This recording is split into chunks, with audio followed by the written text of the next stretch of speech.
So you're thinking about moving to the Sacramento suburbs, places like Folsom, Dorado Hills, Roseville, and Rocklin. That's a great idea.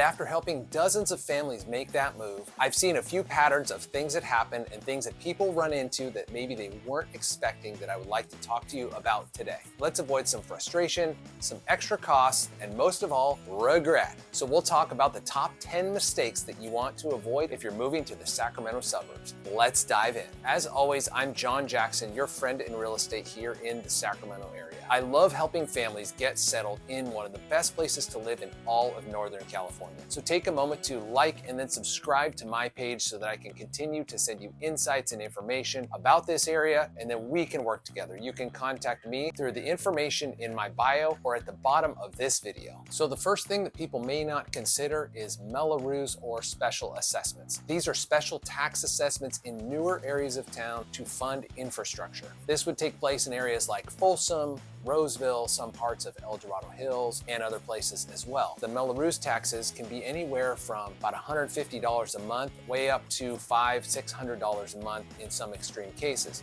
What happens sometimes is people don't think about this when they're looking for a house. They get in contract and then they get the tax bill and they realize, oh no, we have a much bigger tax bill on our hands than we expected. The number two thing we want to look at is schools. And sometimes people believe that the school ratings tell the whole story, but they don't. GreatSchools.com is a great source to find just a general overview of the schools in the area, but it doesn't tell everything. It may not tell about campus culture, after school programs, and about the boundaries, which can get kind of intricate and move around a little bit depending on where your house is and where the school is. I've had buyers buy homes in areas that are directly next to one of the best schools in town, but they've said, well, because that school is a 9 and not a 10, I'm going to drive all the way across town to get to what Great School says is a 10. A lot of times that's not necessary, but what is necessary is just to dig a little deeper on schools. Ask people you know, and most of all, ask me. Number 3, people underestimate commutes and traffic. Now, generally, this area is far less traffic than, let's say, Southern California or the Bay Area, that's for sure. But if you want to get to Sacramento at 7:25 in the morning, that's going to take you far longer than if you're going at noon. There is traffic if you're going to Sacramento. Also, certain parts of town are very busy, and there are certain intersections that do have traffic. Highway 65 over in Roseville always seems to be jammed. You may end up in a neighborhood that's near a school, and you might visit it right in the middle of the day and think, oh my goodness, this neighborhood is so quiet and perfect and there's no one around. And then 3 o'clock hits and it's a total zoo for about 20 minutes as parents pick up their kids. These aren't deal breakers, but they're things to think about that often get overlooked when you're looking on Zillow for your next house. This leads us to number 4, and that would be neighborhoods. Only visiting a neighborhood one time. So you want to visit any neighborhood that you're looking into several times. Visit it on the weekends, visit it in the morning,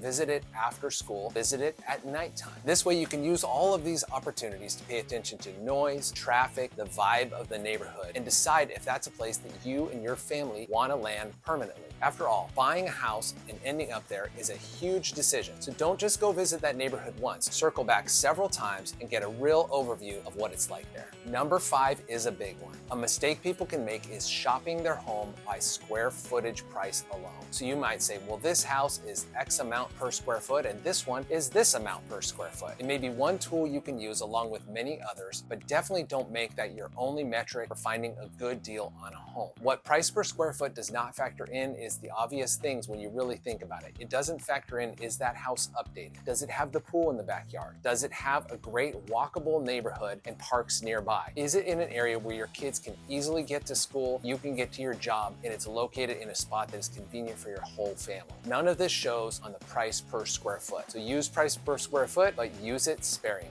Number 6 is huge in Dorado and Placer County especially, and that is not checking fire insurance implications before you get into contract on a house. Some people will get into contract, they'll be so excited about their new home, and then they will get an insurance quote, and it's triple or quadruple of what they had at their last house wherever they were living. So as you get further up the hill towards Placerville, towards Tahoe, out of town a little bit, the fire insurance quote can get high and frankly ridiculous. Now, I've never had a buyer not be able to get insurance. It's always a matter of how much does it cost. So just make sure when you're looking at a house, get a fire insurance quote. I have brokers that can get you quotes even before you put an offer on a house to make sure that the insurance fits in your budget along with the price of the house itself, because that's going to be a monthly and yearly cost just like your mortgage. So let's make sure to look at fire insurance costs along with everything else. Number 7 mistake people sometimes make is believing that their dollars from the Bay Area or Southern California will go way further than they actually will. Now, you will definitely get more for your money here than you will in San Jose or Oakland or Huntington Beach. But places like Folsom, Granite Bay, Dorado Hills are not bargain basement prices anymore. A lot of people have decided to move up to this area because of the lifestyle it provides, its proximity to nature, its great schools, and its overall excellent place to raise a family. As a result, the prices have gone up. So when you sell somewhere else, your dollars will usually go further. So I wouldn't expect to sell your 1-bedroom condo in Emeryville and come up to Granite Bay and buy a 6-bedroom estate. That will not happen,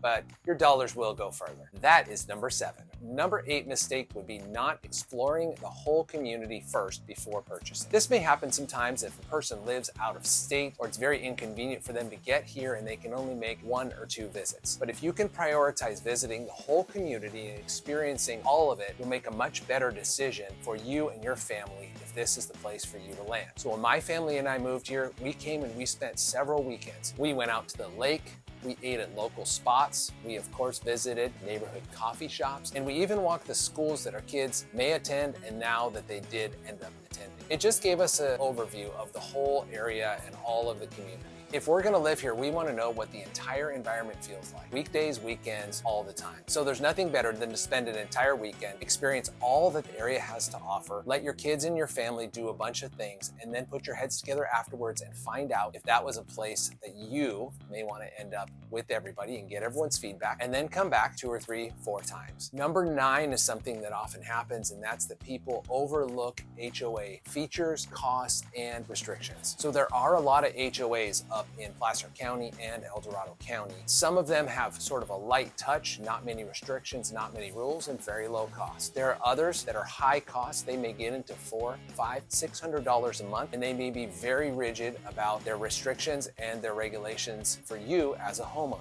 I even had a buyer looking at a home. We looked at the HOA restrictions, and that home would not allow that buyer, if they owned that house, to park work vehicles in front of the home. So that was a deal breaker for that buyer because that buyer has a company and they need to have a work vehicle at their house. Good thing they found that out before they bought that home. But it's always best to find out early about things like RV parking, colors of paint, what you're allowed to do in the front or back of your yard, and if there are any restrictions on projects and what approvals need to happen before you do things around your house. Let's find out before we move in instead of after. And finally, the number 10 mistake that people make is not contacting a local agent that lives in the area. Of course, you want to use Zillow and Redfin and Trulia, and those are all great resources to help you get a sense of what the houses look like and how much they cost. But no one can replace a local agent that knows the market and knows the area and can guide you to the perfect place for you and your family. Especially if you're out of town, getting a local agent can save you a ton of stress. And what I like to do is be your in-between. While you are out of town and we're shopping here, I will guide you, and I'll even do preview video tours when you can't make it into town, discovery phone calls with you, and ongoing communication to make sure that the house you find is just right for you. And then when you do come into town to actually look and get your eyes on the house, that we are prepared and that everything is ready to go and we don't waste your time when you get here. So I have helped dozens of families move into this wonderful area, and so many of them are happy and love it, and it is great to have them in town. But the main thing that usually makes the difference between a stressful move and an easy move is knowledge. Looking at these 10 items today may help you to avoid some things that can make your move more stressful. Would I recommend the Sacramento suburbs for a family that wants to raise their kids in a great spot? Definitely. But make sure to avoid some of the mistakes that people make as they're looking. So if you are looking at all or thinking about moving to the Sacramento suburbs, Folsom, Dorado Hills, Rocklin, Roseville, or surrounding, reach out to me with the info that's in this video or in the bio of my page itself. And don't forget to subscribe to my channel, and I'll make sure to continue making insightful videos for you to help make a great decision for you, your family, about landing in one of the best spots in Northern California to live. See you next time.